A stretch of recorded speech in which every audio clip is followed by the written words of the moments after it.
දෙවියන් වහන්සේ යහපත් ප්‍රශංසා වේවා සියලු ගෞරවයත් මහිමයත් දෙවියන් වහන්සේට වේවා. අද 17 වෙනි දවසේ 17 වෙනි දවසේ අපේ නිරාහාර යාඥාවේ ස්වාමීන් වහන්සේට ස්තුතියි ඔබට දීලා තියෙන ශක්තිය බලය ඔබට මම කිව්වා වගේ අපේ 14 වෙනි 15 වෙනි දවසෙන් පස්සේ පුදුම ශක්තියක් ඇඟට එනවා. දෙවියන් වහන්සේට ස්තුතියි වේවා. ශක්තියක් කියලා කියන්නේ අපේ බොහෝ ශාරීරික අපවිත්‍ර දේවල් ඔක්කොම ඔබේ අත්දැකීම තුල යන්නේ නැති සියලු ටොක්සික් සියලුම අපවිත්‍ර දේවල් ඉවත් වුණා. හරියට දිවත් කාලයක් හරියට තිත්තව තිබුණා. ඒ තිත්ත කියලා කියන්නේ ශාරීරික සියලුම අපවිත්‍ර දේවල් හරියට නිකන් ලෙඩ වෙලා ඉන්නකොට වගේ එළියට දානවා වගේ බෙහෙත් බිව්වම දිව තිත්ත වෙනවා, කහ වෙනවා, දුඹුරු වෙනවා. ඒ දේවල් වලින් ඔබ ගියා. නමුත් දෙවියන් වහන්සේ යහපත් අපේ පරමාර්ථය අපේ දෙවියන් වහන්සේගේ ආශාව අපි තුළට ඇවිල්ලා අපේ ආශාව 100%ක්ම දෙවියන් වහන්සේගේ කැමැත්ත කිරීමයි. ඉතින් 17 වෙනි දවසේ මම විශ්වාස කරන අද දවසේ ඔබ নমස්කාර කරන්න ඇති ගායනාවෙන් ඔබගේ හදවතෙන් ආත්මයෙන් ඒ වගේම හොඳ කාලයක් දෙවියන් වහන්සේත් එක්ක ගත කරන්න ඇති. ඉතින් ඒක අලුතෙන් අපි කියන්න ඕනේ. ඔබ ඒ ආශිර්වාද ලබනවා. දෙවියන් වහන්සේට ස්තුති වේවා. 100%ක්ම ඔබ විශාල වෙනසක් මගේ ජීවිතේ, විශාල වෙනසක් ඔබගේ ජීවිතේ ප්‍රශංසා වේවා. මම ඔබට ඉරිදා දවසේ කිව්වා කතා කරා මතකද යතුරු ගැන, ස්වර්ගීය යතුරු ගැන. ඔන්න තවත් යතුරක් මම කියලා දෙන්නම් අද දවසේ. ඔබ තුල තියෙන දෙයක්, ඔබ ළඟ තියෙන දෙයක්, ඔබ නිතරම ඔබ හරිම ඒක නිතරම බොහෝ දෙනෙක් පාවිච්චි කරන්නේ නැති දෙයක්. මොකද්ද මේ යතුර? නුවණ ගැන පොඩ්ඩක්. හරිද?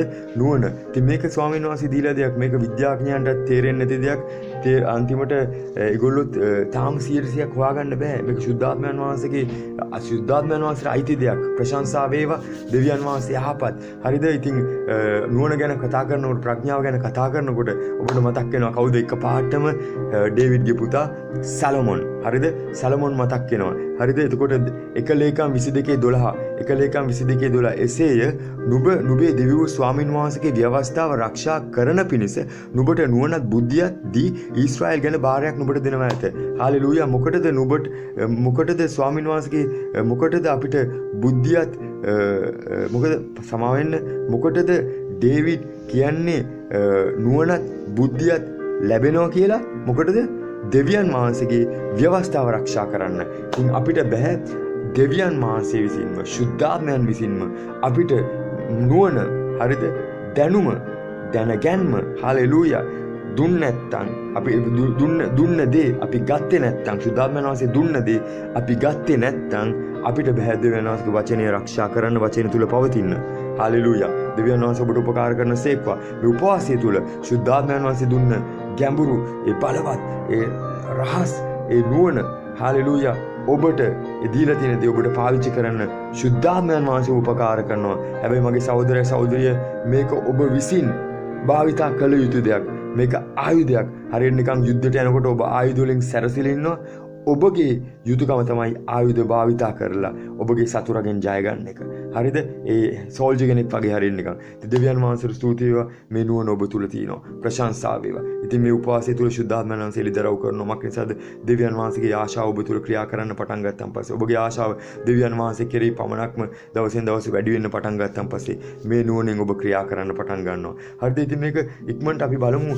මේ ඒ වගේම සලමොන්ට යන්න කලින් සලමොන් ගැන පොඩ්ඩක් කතා කරන්න යන්න කලින් උප්පත්ති පොතේ අපි දෙවියන් වහන්සේගේ වචනෙන් ඈත් වෙච්ච ගමන්ම අපිට ලැබුණ එක දෙයක්. හරිද? ආදම් ඒව තුලින් අපිට ලැබිච්ච දේ උප්පත්ති 1 ඉඳන් 2:17 වෙනකන් දෙවියන් වහන්සේ මරණය ගැන කතා කරන්නේ. නමුත් 2:17 කියනවා එහෙත් යහපත හා නපුර දැනගැනීමේ ගහෙන් කන්ට එපා. මොකද්ද කිව්වේ? කන්ට එපා. දෙවියන් වහන්සේ කිව්වොත් අනිවාර්යයෙන්ම අපි කළ යුතුයි. හරිද? එපා කිව්වොත් එපා. හරිද? ඉතින් ඊට පස්සේ මක් නිසාද ඒන් කෑ දවසේ ඒකාන්තයෙන්ම ඒ දවසේ කෑ දවසේ ඒ කියන්නේ ඒ දවසේම ඒකාන්තයෙන්ම 100%ක් නුඹ නැසිනවා කියලා ආදම්ට කිව්වා. ඒ වගේම උන්වහන්සේ එපා කියපු දේ කරා. උන්වහන්සේ එපා කියපු දේ කරා. ඒ වගේම ඒ කාපු දවසේම ආදම්ට මරණය ඇති වුණා. කාපු දවසේම මරණය ඇති වුණා. මොකද්ද? මේ සදාකාලික මරණය. ආදම් අවුරුදු 930ක් ජීවත් වුණා. 930ක් ජීවත් වුණා. 930න් පස්සේ මැරුණේ. නමුත් ඒ මරණය, දෙවියන් වහන්සේගෙන් ඈත්වීම, අභිමුඛයෙන් ඈත්වීම, සදාකාලික මරණය 2:17 ඒ මොහොතේම ඒ කියපු වචනේ ඒ මොහොතේම ආදම් අකීකරු වුණ මොහොතේම 3 වෙනි පරිච්ඡේදයේ මරණය ලැබුණා. ඔහු ඒ ජීවත් වුණා. නමුත් මගේ සහෝදරය සහෝදරිය මරණය කියන්නේ දෙවියන් වහන්සේගෙන් අපි ඈත්වීම. වචනයට අකීකරු වීම, අභිමුඛයෙන් ඈත්වීම, අපි තුලින් ශුද්ධාත්මයන් වහන්සේ යාම අපේ මරණය. මක්නිසාද ශුද්ධාත්මයන් වහන්සේ ඔබට ආපු නිසා ඔබට ජීවනය ආවා. ශුද්ධාත්මයන් වහන්සේ ගියොත් මරණය අයිති වෙනවා. ඒ නිසා වචනේ තුල අපි ජීවත් වෙන්න, මේ වචනේ තුල අපි ජීවත් වෙන්න, හරිද? වචනේ ආරක්ෂා කරන්න, වචනේ අනුව අපේ ජීවිතය හැඩගස්ස ගන්න වැදගත් දෙයක් නුවණ. හරිද? ඉතින් ස්වාමින් වහන්සේ එක ලේකම් 22:13 කියනවා, ස්වාමින් වහන්සේ මෝසෙස් ලවා ඊශ්‍රායලට අණ කෙරූ 50 හා විනිශ්චයන් පවත්වන්නට බලාගත්තොත් නුඹ සඵලවන්නේය. සඵලත්වය ඕන තරම් අපිට ගන්න පුළුවන් ලෝකෙන්. වාහනද, ගෙවල්ද, ෆ්ලයිට් එකක්ද, රත්තරන්ද, රිදීද ගන්න පුළුවන්. නමුත් සහෝදර සහෝදර දෙවියන් වහන්සේගේ සඵලත්වය සම්පූර්ණ වෙනස්. වචනේ ආරක්ෂා කරොත් දේව සඵලත්වය, දෙවියන් වහන්සේගේ සඵලත්වය ඔබට එනවා. ඒ සඵලත්වය කාටත් හොරකම් කරන්න බෑ. කාටත් උදුර ගන්න බෑ. කාටත් නැති කරන්න බෑ. ඒක සදාකාලිකයි. ප්‍රශංසා වේවා දෙවියන් වහන්සේට ස්තුති වේවා. සලමොන් ඩේවිඩ් මෙච්චර වචන කිව්වත්, හරිද? ඩේවිඩ්ගේ නියෝගවල හැසිරුණත්, ඩේවිඩ් පොඩි කාලේ ඉඳන්ම හොඳ දේවල් කියලා දෙන්නේ නැති. ඔහු දෙවියන් වහන්සේගේ හදවත නිසා දෙවියන් වහන්සේගේ වචනේ කියලා දෙන්නේ නැති. නමුත් සලමොන් ඉඳලා විටින් විට රූප නමස්කාරයට ගියා. කඳු උස්තැන් වල තියෙන දේවල් නමස්කාර කරන්න ගියා. ඒ විට ඒ රාත්‍රියේදී දෙවියන් වහන්සේ සලමොන්ට පෙනී මා විසින් නුඹට දිය යුතු දේ කුමක්ද කියා ඉල්ලවයි සලමොන්ට කීසේක. සලමොන්ට කියනවා දෙවියන් වහන්සේ ඩේවිඩ්ගේ ආඥාව ඇසුවා. දෙවියන් වහන්සේ දැන් සලමොන්ට කතා කරනවා. හරි වෙලාව සලමොන් ඔයාට මොනවද ඕනේ කියලා. හරිද? එවිට 3:9 එක රාජාවලි 3:9 කියනවා, එබැවින් ඔබගේ මේ සෙනග විනිශ්චය කරන පිණිස යහපත හා නපුර දැනගන්නට පුළුවන් වන ලෙස නුවණැති සිතක් ඔබගේ මෙහෙකරුවාට දුන මැනව. යහපත හා නපුර දැන ගැනීම පිණිසත් ඔබගේ සෙනග පාලනය කරන්නත් විනිශ්චය කරන්නත් නුවණැති සිතක් දෙන්න කියලා. ඕකේ, දෙවියන් වහන්සේ ඔහු ඉල්ලපු දේ දෙනවා. හැබැයි ඒකේ තියෙනවා නපුර හා යහපත දැනගන්න. නපුර මරණය, යහපත ජීවනය, යහපත ව්‍යවස්ථාවට කීකරු වීම, නපුර ව්‍යවස්ථාවට අකීකරු වීම. ඒක ස්වාමීන් වහන්සේ දුන්නා. අපි දන්නවා සලමොන් මේ දේ ඩේවිඩ් කියපු දේ මේ ඉල්ලුවේ නැති වුණාට ඔහුට ලැබිච්ච ප්‍රඥාවෙන් කාටත් ලැබිච්ච නැති ප්‍රඥාවක් ඔහුට ලැබුණා. කාටත් ලැබිච්ච නැති වස්තුවක් ඔහුට ලැබුණා. කාටත් ලැබිච්ච ගෞරවයක් ඔහුට ලැබුණා. ඕව දැකලා පුදුමේ වුණා. අපි දැක්කා දේශනාකාරය පොත, හිතෝපදේශය පොත, ශුද්ධාත්මයන් වහන්සේ කර්ණ කොටගෙන බලවත් ප්‍රඥාවේ වචන ලියනවා. හරිද? ඉතින් ඒ ප්‍රඥාව ආවා ඩේවිඩ් කියන්නේ දාවිද් තුමා කියනවා නුඹ දෙවියන් වහන්සේගෙන් ඈත් නොවන පිණිස. ඈත් වෙනවා කියන්නේ වචනේ කඩ කරන්නේ නැතුව ඉන්න පිණිස බුද්ධියත් නුවණත් අවශ්‍යයි. ඒක ඉල්ලන්න කියලා කිව්වේ. නමුත් සලමොන් ඉල්ලුවා. ඌට ප්‍රඥාව ලැබුණා. ලෝකේ කාටත් නැති ප්‍රඥාවක්. වස්තුව ලැබුණා, සම්පත් ලැබුණා, ගෞරවය ලැබුණා. නමුත් ඔහු දෙවියන් වහන්සේගෙන් ඈත් වුණා. දෙවියන් වහන්සේගෙන් ඈත් වෙන්න පටන් ගත්තා. හරිද? දෙවියන් වහන්සේගෙන් ඈත් වෙලිවෙලා ඔහු ඈත් වුණා විතරක් නෙමෙයි, අන්‍ය ජාතීන් භාර්යාවරු බොහෝ දෙනෙක් පාවා ගත්තා. දෙවියන් වහන්සේ කිව්වා ඒ දේ කරන්න එපා කියලා. බොහෝ දෙනෙක් පාවා අරගෙන ඒගොල්ලන්ගේ රූප වන්දනාව ගෙනාවා. ගෙනල්ලා මිනිස්යන්ව දෙවියන් වහන්සේගේ සෙනගවත් ඒ රූප වන්දනාවට හැරෙව්වා. දෙවියන් වහන්සේට නමස්කාර කරන සෙනග, දෙවියන් වහන්සේගේ අප්‍රසන්න දේ රූප වන්දනාව, ඒ භයානක යක්ෂ නමස්කාර වලට සෙනගව හැරෙව්වා. ඉතින් ඔබ දකිනවා වචනය කඩ කිරීමෙන් මේ නුවණ ඩේවිඩ් කියපු දෙයට අකීකරු වෙලා ඒ තුල ජීවත් වෙන්නේ නැතුව ඔහුට වස්තුවද සම්පත්ද ප්‍රඥාවද රැගෙනලා රජවරු ආපු වෙලාවේ ඔහු ඒ වස්තුව කෙරෙහිම ඉඳලා, හරිද, දෙවියන් වහන්සේගෙන් ඈත් වුණා. ඈත් වුණ නිසා දේවසෙනග නමස්කාර කරන්න පටන් ගත්තා අන්‍ය දෙවිවරුන්ට. හරිද? එතකොට උන්ට මරණය ඇති වුණා. ප්‍රශංසාව වේවා. අද දවසේ මම රජවරු ගැන නිතරම කතා කරනකොට රජවරු නිතරම දේවසෙනග අනිත් පැත්තට ඇරෙව්වා. අපිට ස්වාමීන් වහන්සේ මට නිතරම කතා කරේ වචන තුල යනකොට බොහෝ පිරිසක් උන්වහන්සේගේ ගෘහේ නමස්කාර උන්වහන්සේට කරන්න සලස්වන්න. පැරිසි සෙනග උන්වහන්සේට නමස්කාර කරන්න සලස්වන්න. මේ උපවාසය තුල යන ඔබට දෙවියන් වහන්සේ ඔබ තුල තිබෙන නුවණ ඔබට එළිදරව් කරලා නුවණ පාවිච්චි කරන්න. දෙවියන් වහන්සේගේ මහිමය සඳහා උන්වහන්සේ උදව් කරන්නට යනවා. හාලෙලූයා. මේක ආශිර්වාදයක් මගේ සහෝදරය සහෝදරිය. මේක පුදුම ආශිර්වාදයක්. මේ නුවණ තුල අපි ජීවත් වෙනකොට මේ නුවණ තුල ජීවත් වෙනකොට නුවණ ආයුධයක් අපිට දීලා තියෙන ආයුධයක්. ඒක අපි භාවිතා කරනකොට හරිද මේ බොහෝ දේවල් අපිට එන හදිසි දේවල් වලට හදිසි අපි මේ එකපාරට මොලෙන් එන සිග්නල්ස් වලින් අපි උත්තර දෙන්න යනවා. ඒව කරන්න යන්නේ හදවතින්ම සුද්ධාත්මයන් වහන්සේ ඔබට කතා කරන්න මොනවද කළ යුත්තේ කියලා. අපේ තියෙන බොහෝ වැරදි අපෙන් ඈත් වෙන කුඩා පාපයක්වත් මේ උපවාසයෙන් පස්සේ යනකොට කුඩා පාපයක්වත් අපි තුල තියෙන විදියක් නැහැ. ඒවා අපි සුද්ධාත්මයන් වහන්සේ පෙන්වන්න යනවා නුවණෙන් පාලනය කරලා ඒ විවත් කරන්න. හාලෙලූයා.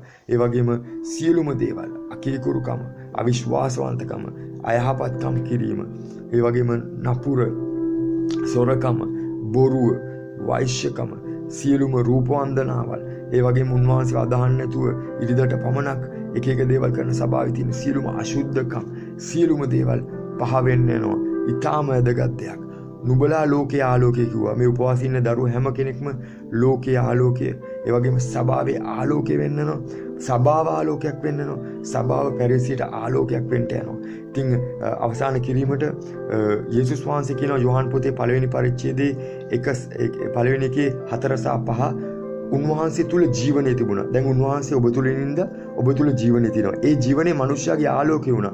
දැන් ඔබ තුල තියෙන ජීවනය නිසා මනුෂ්‍යයාගේ ආලෝකය වෙනවා. ඔබට සමහරට ඒ ආලෝකයේ මනුෂ්‍යයට ගිය බවක් දැනෙන්න නැතුව තිබෙන්නේ නැති. නමුත් මේ උපවාසයෙන් පස්සේ ඔබ බලවත් ආශිර්වාද ලබන්න යනවා. මනුෂ්‍ය ආලෝකය ලබන්න යනවා. ඒ ආලෝකය අන්ධකාරයේ බබලයි.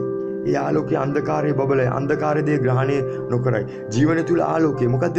යේසුස් වහන්සේ තුල ආලෝකය තියෙනවා. ආලෝකය කියන්නේ මගේ සහෝදරය knowledge එක, දැන ගැනීම. හalleluya. ඔබ තුලින් හරිද දෙවියන් වහන්සේ කියන දැනගන්න යනවා. ඔබ තුල දිව්‍යමය දැනගැන්මක්, දිව්‍යමය ආලෝකයක්. ඒ කියන්නේ මනුෂ්‍යයන්ට තේරෙන්නේ නැති දෙයක් ඔබ තුලින් නිදහස් වෙන්න යනවා. ඒ දෙවියන් වහන්සේගේ දැනගැන්ම ඔබ තුලින් නිදහස් වෙන්න යනවා. ඒක ඒ මිනිස්සු ලබන්න යනවා. ලැබලෙල ඒ මිනිස්සු ආලෝකයට එනවා. ඒ මිනිස්සු ජීවනය ලබන්නට යනවා. එතකොට මේ ඔබගේ දෙවියන් වහන්සේ දෙන ඒ ජීවනයේ ඇති ආලෝකයේ ඒ දැනගැන්ම කවදාකවත් අන්ධකාරයට හරිද කවදාකවත් ඒක ග්‍රහණය කරන්න බෑ. ඒක ග්‍රහණය කරන්න බෑ. දෙවියන් වහන්සේ ඔබට දුන්න මේ බලවත් ආශිර්වාදයක් ජීවනයේ තියෙනවා, ආලෝකයේ තියෙනවා. යේසුස් වහන්සේ ඉන්නවා. උන්වහන්සේගේ දැනගැන්ම සියලු අන්ධකාරය පහ කරනවා. සියලු අන්ධකාර දේවල් පහ කරනවා. ඒ නිසා තමයි අපිට මේක අවශ්‍ය. නැත්තම් ඔබ මේ භාවිතා කරන්නේ නැත්තම් මේ නුවණ හරියට භාවිතා කරන්නේ නැත්තම් ඔබ දන්නේම නැතුව අන්ධකාරයට එනවා. සලමොන් දන්නේම නැතුව අන්ධකාරයට ගියා. ඉතින් මේ උපවාසය යන දරුවෝ මම විශ්වාස කරනවා. බලවත් ලෙස දෙවියන් වහන්සේ ඔබට දුන්න බලවත් ආයුධයක් නුවණ. හalleluya. නුවණ. යේසුස් වහන්සේ කිව්වා අපගේ ස්වරූපයට, අපගේ සමානත්වයට මනුෂ්‍යව සාදමු කියලා. කවුද අපි? ශුද්ධාත්මයන් වහන්සේ, දෙවියන් වහන්සේ, යේසුස් වහන්සේ, පුත්‍රයාණන් වහන්සේ. හalleluya. ඒ අපගේ ස්වරූපයට, ඒ දෙවියන් වහන්සේගේ ස්වරූපය දෙවියන් වහන්සේ ඔබට දුන්න නුවණෙන් දවසින් දවස උන්වහන්සේගේ ස්වරූපයට අපි ලං වෙන්න යනවා. ඉතින් මේක පාවිච්චි කරන්න මිලදී ගන්න ඕනේ. මේ උපවාසය තුල ලොකු කියන්නේ ඔබ සල්ලි දීලා ගන්න පුළුවන් දෙයක් නෙමෙයි, රත්තරන් දීලා ගන්න දෙයක් නෙමෙයි. ඔබ තුල තියෙන දෙයක්. ඔබගේ ලෝකයේ ආශාවල් නිසා වැහිලා ගිහිල්ලා යතුරු මුකුත් පේන්නේ නැහැ. අපි යතුරු ගැන කතා කරා. මේකත් බලවත් යතුරක් සහෝදරය. පුදුම යතුරු තෝගයක් තියෙනවා. මේවා අරන් භාවිතා කරන්න ඕනේ. අපේ සටන වනායි මේ ස්වර්ගීය ස්ථානවල සිටින දුෂ්ට ආත්ම සේනාවක් එක්ක. හරිද? දුෂ්ට ආත්මික යුද්ධයක් තියෙන්නේ. ආත්මික යුද්ධයක් කරන්න බෑ මාංශයෙන්. හරිද? ශරීරයෙන් බෑ. මේ මාංශය ආත්මේ ශරීරයේ සතුටු කර ඉඳලා මාංශයක් දැන් ලෝකේ සිස්ටම් එකට, ලෝකේ කන්ට්‍රෝල් එකට ඇවිල්ලා තින්නේ. ලෝකේ කන්ට්‍රෝල් එකට. නමුත් අපි ඉන්නේ දෙවියන් වහන්සේගේ දරුවන් වශයෙන් අපිට ආත්මික යුද්ධයක් ආත්මයෙන් කරන්න තින්නේ. ඉතින් මේකට නුවණ ඉතා අවශ්‍යයි. දාවිද් දුන්න අවවාදය පුතා නුඹ දෙවියන් වහන්සේගේ වචනය ආරක්ෂා කරන පිණිස බුද්ධියත් නුවණත් ඉල්ල ගන්න කියලා කිව්වා. හalleluya. ඔහු ඉල්ලුවා. ඒ වචන කියන්නේ නැතුව වෙනත් ආකාරයෙන් ඉල්ලුවා. නමුත් ඔහු ඒ තුල නුවණ හරියට අවසානයේ පාවිච්චි කරේ නැහැ. නමුත් ඔබට ස්වාමින් වහන්සේ ඔබ තුල තියෙන නුවණ දෙවියන් වහන්සේ ආශිර්වාද කරනවා. උපවාසයෙන් පස්සේ හිටියට වඩා නුවණැතිව ජීවත් වෙන්න. දේව දරුවෙක් ලෙස ජීවත් වෙන්න. දෙවියන් වහන්සේගේ බලවත් රජ කෙනෙක් ලෙස ජීවත් වෙන්න. දෙවියන් වහන්සේගේ තානාධිපති කෙනෙක් වශයෙන් ජීවත් වෙන්න. ඉතින් දෙවියන් වහන්සේට කෝටි වාරයක් ස්තුති කරනවා. අද 17 වෙනි දවසේ. හලෙලූයා. දෙවියන් වහන්සේට ස්තුති වේවා. ඔබ මං හිතන ශක්තියෙන් ඉන්නවා කියලා. ඔබ කනවට වඩා ශක්තිමත් යන කාලයක් මේක. මම විශ්වාස කරා ඔබට කිව්වා මම මේක අත්දකින්නවා. අපි කනවට වඩා අපිට ශක්තියක් තියෙනවා මේ 14 වෙනි දවසෙන් පස්සේ. අපි 21 වෙනි දවසේ වෙනකම් පුදුම ශක්තියක්. ඒ ස්වාමීන් වහන්සේ අපේ ඇතුළෙම තියෙන තෙල්, අපේ ෆැට් ඔක්කොම අරගෙන එළියට ඇවිල්ලා ඒකෙන් ශක්තිය උපදවනවා. ශරීරය සම්පූර්ණ ක්ලීන්, ශරීරය ක්ලීන්. ඒ වගේම දැන් ශරීරයේ ආශාවල් ඔක්කොම මැඩපවත් යන ප්‍රාණයට බලය තියෙනවා. හලෙලූයා. දෙවියන් වහන්සේ ආපත් මාගේ යේසුස් වහන්සේ කිව්වා මම ස්වර්ගයෙන් බැස ආවේ. මාගේ කැමැත්ත නොවේ. මා ඒ උතනන් වාසිකේ කැමැත්ත කරන්න. සහෝදර මමත් ඔබත් අපි ඇවිල්ලා ඉන්නේ.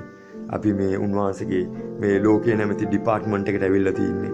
ස්වර්ගීය කොලිනි එකට ඇවිල්ලා තින්නේ. උන්වහන්සේගේ කැමැත්ත කරන්න, අපේ කැමැත්ත කරන්න වෙයි. ඉතින් මේක උපවාසය ඔබට ආශිර්වාදයක්, පුදුම ආශිර්වාදයක්. අපි නුවණින් අපි මින් ඉදිරියට තවත් වැඩියෙන් හැසිරෙමු. ඔබට දෙවියන් වහන්සේගේ සියලු ආශිර්වාද ලැබේවා. දෙවියන් වහන්සේ ඔබට දුන්න බලවත් ආශිර්වාදයක යතුරක්, තවත් යතුරක් නුවණ සුද්ධාත්මයන් වහන්සේ ඔබට ආශිර්වාද කරනසේක්වා. මේ පාලනය කරමින් ඔබ ආශිර්වාද ලැබලා, පවුල ආශිර්වාද ලැබලා, සභාව ආශිර්වාද ලැබලා, මේ පැරිසින්නන් ආශිර්වාද ලැබෙන පිණිස. ආමෙන්.